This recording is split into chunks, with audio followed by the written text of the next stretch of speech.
นะบาดมาเบิ่งมาเปิดหูเปิดตากว้างขึ้นอ้าวตายแล้วมันละบ่แม่นแต่ลาวกับไทยตัวนี่นะกินข้าวเหนียวปลูกข้าวเหนียวน่ะเอาเจ้าว่ามีชาติใดๆปลูกข้าวเหนียวกินข้าวเหนียวมาเบิ่งบักม่วงนี่น่ะบักม่วงเป็นอาหารผลไม้ประจำชาติของประเทศใดฮู้บ่ที่ก่อนหน้านี้ก่อนหน้านี้ก็สิคิดว่าเป็นลาวกับไทยอะเนาะอืมสบายดีอ้ายอุ่นแก้วสบายดีครับเป็นจังไดสบายดีได้ยินข่าวว่ามีข่าว drama เรื่องข้าวเหนียวบักม่วงลาวไทยเนาะเขาเจ้าอืมถกเถียงกันนี่ว่ามันเป็นของประเทศใดกันแท้เนาะตัวนี้เจ้ากินข้าวเหนียวอ้ายคิดอยู่บ่กินแหละเนาะกินข้าวเหนียวแหละเนาะข้าวเหนียวเออมันแซ่บอืม เอออาเอาเราล้มกันเฉยๆเด้อเราบ่ drama กันเด้อข้อยกับเจ้าเด้อห้าม drama กันเด้อ บัดนี้บัดนี้อ้าวเจ้าคิดว่าจั่งใดอืมเรื่องเรื่องนี้มันเป็นเรื่องที่เว้ายากเนาะอือืมม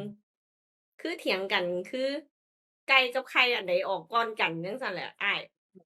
มันเป็นมันเรื่องที่แบบว่าสิเคลมเป็นของตัวเองมันก็บ่ได้เพราะว่ามันก็ลาวก็มีข้าวเหนียวมีบักม่วงไทยก็มีข้าวเหนียวมีบักม่วงคือกันมีวัฒนธรรมมาโดนเนาะแต่ว่าอืมวิถีชีวิตอิหยังสิมันก็ต่างกันออกไปแต่ว่าแต่ที่ทมันมีเรื่องหมักหมักม่วงข้าวเหนียวหรือข้าวเหนียวมะม่วงนี่ตอนใดที่ว่ามันเป็น viral อะนะแม่นอืมมันมี viral หนึ่งที่ว่าไทยนี่เขาเจ้าดังมันมีนักร้องคนหนึ่งเนาะบ่เอ่ยชื่อแล้วกันเนาะ ไปห้องเวทีระดับโลกอืมเขาเจ้าก็เอาข้าวเหนียวมะม่วงนี่ไปไปโซว์ว่าประเทศไทยนี่โอ๊ยมีอาหารอ่าอาหารไทยขึ้นชื่อมาไทยนี่ต้องกินเด้อกลายเป็นไว viral เลยดังอืมรอืมระระดับนานาชาติเป็นที่จดจำมาไทยต้องเป็นที่แม่นจดจำนักร้องดังเดะข้าวเหนียวมะม่วงเนาะอืม นั่นแหละมันก็เลยเฮ็ดให้อาจจะเฮ็ดให้ฝั่งลาวแบบเขาเจ้าก็มีข้าวเหนียวคือกันเออเออมีมีมาดนคือกันเด้อืมก็กลายกลายเป็นว่าอ้าวอยากเคลมหรือบ่คนลาวก็อยากเคลมคนไทยก็อยากเคลมแต่มันก็บ่สามารถสิเป็นชาติใดของชาติใดได้อะเนาะเพราะว่ามันก็มีวัฒนธรรมร่วมกันมาโดนอะเนาะอันนี้เบิ่งคันถามเว้าเรื่องชาตินิยมนี่มันบ่จบจักเทื่อเอาเจ้าเห็นว่าจั่งซั้นบ่แหมอืมแล้วมาเบิ่งว่าอ้าวเว้าเรื่องข้าวเหนียวซะข้าวเหนียวนี่แต่กี้ข้อยคิดว่านี่แม่นแต่ลาวกับไทยนี่กินอืมแต่กี้หั้นน่ะ บาดมาเบิ่งมาเปิดหูเปิดตากว้างขึ้นอ้าวตายแล้วมันละบ่แม่นแต่ลาวกับไทยตัวนี่นะกินข้าวเหนียวปลูกข้าวเหนียวน่ะอ้าวเจ้าว่ามีชาติใดๆปลูกข้าวเหนียวกินข้าวเหนียวโอ้โฮทุกมื้อนี้ก็น่าสิมีหลายชาติเนาะมีไทยมีลาวมีจีนนะปลูกแล้วนะเอออืมมาเบิ่งตัวนี้อ้าวมาเบิ่งตัวนี้อันน่ะอยู่กูเกิลนี่เขาเจ้าบันทึกไว้นี่ว่าลาวไทยจีนเวียดนามปลูกข้าวเหนียวแล้วก็กินข้าวเหนียวบัดนี้ก็มีบางแขวงของบางประเทศนี่ปลูกแล้วก็กินนี่คือกัมพูเชียเนี่ย เมียนมานี่ญี่ปุ่นเกาหลีใต้ไต้หวันฟิลิปปินส์เออเขาเจ้าก็ปลูกเขาเจ้าก็กินอันนี้มันบ่ทั่วไปแต่ก็บางภาคประชาชนท้องถิ่นเขาเจ้าก็ปลูกก็กินได้ข้าวเหนียวและนอกจากนี้อยู่เอเชียใต้นี่ก็ยังมีนี่บ่ว่าจะเป็นภาคตะวันออกเฉียงเหนือของอินเดียนี่ประชาชนอยู่เขตนั้นเขาเจ้าก็ปลูกเขาเจ้าก็กินข้าวเหนียวประเทศเนปาลอืมประเทศบังกลาเทศจั่งซี้แล้วไปภูฏานจั่งซี้ เขาเจ้าก็ปลูกเขาเจ้าก็กินได้ข้าวเหนียวเนี่ยอ้าวตายแล้วมาเบิ่งบัดนี้จังค่อยฮู้ว่ามันละบ่แม่นแต่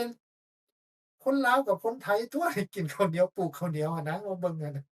เออ อืม อันโอนั้ นเขา มันก็มีหลายประเทศเนาะ อืม อ้าว บักม่วงบ่นี่น่ะ เจ้าคิดว่ามีประเทศใดแหน่? โอ๊ย ที่จำได้ก็น่าจะมีไทย มีลาว มี เวียดนาม อืม จีนก็น่าสิปลูกแล้วเนาะ อิหยังจั่งอซี้ืเนาะ ม อืม มาเบิ่งบักม่วงนี่น่ะ บักม่วงเป็นอาหารผลไม้ประจำชาติของประเทศใดรู้บ่? ที่ก่อนหน้านี้ เจ้ารู้บ่? มีไทกย่อนกหับน้า ลาวบ่? ก่อนหน้านี้ก็สิคิดว่าเป็นลาวกับไทยอะเนาะ อืเออ ม เออ มาเบิ่งตัวนี้บัดนี้นั่น บักไม้ประจำชาติที่ เขาเจ้าถือเอาบักม่วง เป็นบักไม้ประจำชาติของเขาเจ้านั่น มีอินเดีย ฟิลิปปินส์ แล้วก็ปากีสถานได ไทยกับลาวบ่มีเลย โอ้ แต่บ่ว่าในน่าเชอื่ีอ กเขาเจ้าก็เว้าอยู่ว่ามันมี 80 หา 90 ประเทศพู้นใด มีบักม่วงนี่น่ะ บักม่วงนี่มันบ่จำเป็นปลูกเองนะ แม่นบ่ล่ะ มันขึ้นเองตามธรรมชาติของมัน อืม นั่นล่ะ กะทิมะพร้าวเดะครับ เจ้าคิดว่า จั่งใด? ก็สิเป็นไทยอะเนาะ ไทยแล้วก็ตามที่รู้ก็เป็นอินโด เออ เจ้า อืม อืม มี อันดับ 1 นี่แม่นอินโด เรื่องกะทิมะพร้าว อันดับ 2 ฟิลิปปินส์ อันดับ 3 แม่น อินเดีย อันดับ 4 ไทย หลัก ๆ ใด แต่บ่หมายความว่า 4 ประเทศนี้เด้อ มันยังมีหลาย ๆ ประเทศที่ปลูก แล้วเฮ็ดกะทิบักพร้าวอะน่ะ มันปลีกย่อยมันยังมีอีกใน ก็บ่ว่าซะ ลาวก็มี อืม คืออยู่อเมริกานี่เราก็เห็นอยู่ กะทิบักพร้าวนำเข้า มันก็บ่ใช่เฉพาะมาแต่ไทยหั้นนะ เห็นบ่ อืม มันก็มาแต่หลาย ๆ ประเทศ อืม บัดนี้เจ้าคิดว่ามันสิอันนั้นบ่ล่ะ มันสิจบบ่ คันถ้าว่า โอ๊ย เจ้ามา อ้างว่าเป็นเจ้าของอะ อันนี้เป็นของข้อย อันนี้บ่แม่นของเจ้าจั่งซี้นะ มันสิจบบ่ล่ะ? มันบ่จบ เรื่องนี้อืม มันบ่จบดอก เพราะว่ามัน ต่างคนก็ต่าง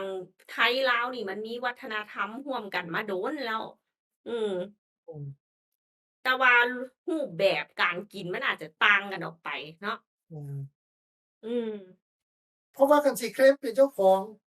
แสดงความเป็นเจ้าของ มันต้องมีที่ไปที่มาของต้นฉบับ เครื่องปรุงของเจ้าพู้นแหล้ว นั่นน่ะ มันจั่งค่อย มันจั่งค่อยคือ ๆ สิถูกหรือพ้อ มันก็เป็นอีกเรื่องหนึ่งหั้นนะ สรุปง่าย ๆ ก็คือว่า สำหรับผู้ที่ออกมาเว้าอะนะว่า เป็นข้าวเหนียว เป็นของลาว หรือว่า บักม่วง ข้าวเหนียว บักม่วงเป็น ลาวก็ว่าเป็นของลาว คนลาวบางคน คนไทยบางคนก็ว่าเป็นของไทย นั่นน่ะ มันสิอยู่ที่บนหั้นบ่หั้นนะ อือ เพราะว่าต่างคนต่างอ้างเดะ อืม มันก็สิเป็นประมาณนี้แหละ สรุปง่าย ๆ ก็คือว่า ข้าวเหนียวมันก็มีบักหลาย ๆ ประเทศเขาก็กิน แต่กี้เราก็เข้าใจว่าแต่แม่นลาวกับไทยกินแม่นบ่ล่ะ บักม่วงเราก็คิดว่า คือสิมีแต่อยู่ลาวกับไทยนั่นล่ะ มันอยู่เปิด 8-90 ประเทศพู้นเขาก็มีบักม่วง กะทิมะพร้าวก็คือกันนั่นนะ ก็บ่ต่างกันซั้นเท่าไป สรุปง่าย ๆ ผมว่าเถียงกันซื่อ ๆ